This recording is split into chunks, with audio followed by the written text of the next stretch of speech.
VOC Verenigd Oost Indies Company didirikan pada abad ke-16 sebagai multinasional Amsterdam yang sebelumnya dimiliki pedagang Belanda untuk mengontrol perdagangan rempah-rempah di Asia, khususnya di Indonesia. Tujuan mereka adalah untuk melindungi perdagangan dan kekuasaan di Asia di mana rempah-rempah sangat dibutuhkan. Orang Belanda pertama kali arrive di Indonesia pada abad ke-17 untuk melakukan trading.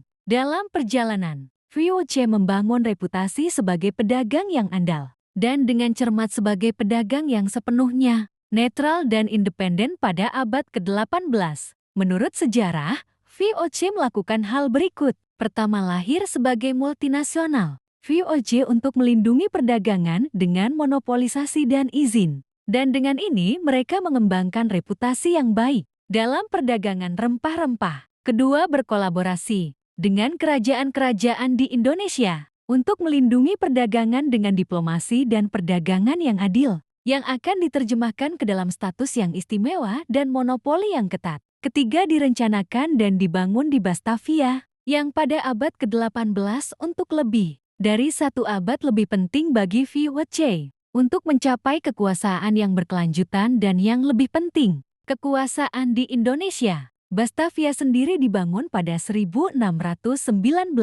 sebagai hub untuk perdagangan Afrika dan India, yang mana ini merupakan tonggak dalam sejarah VOC.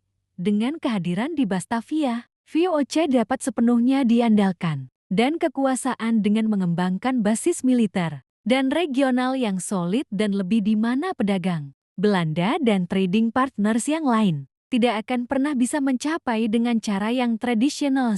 Dari abad ke-18 dan abad ke-19, VOC juga telah dikenal sebagai entitas yang tidak sepenuhnya sukses dalam hal budaya dan sosial. Dari keajaiban ke keajaiban dan kota modern seperti Batavia, kita bisa melihat persimpangan yang jelas di mana VOC dan dunia modern berkumpul. Meskipun terkadang kontroversial, VOC dan abad ke-18 tetap memiliki kekayaan budaya dan sejarah yang luar biasa. Kontroversi dan evaluasi historis, sejarah VOC di Indonesia seringkali dievaluasi dari dua perspektif. Perspektif ekonomi, di satu sisi, VOC membawa kemajuan dalam sistem perdagangan global, memfasilitasi pertukaran barang dan informasi. Perspektif sosial dan etika.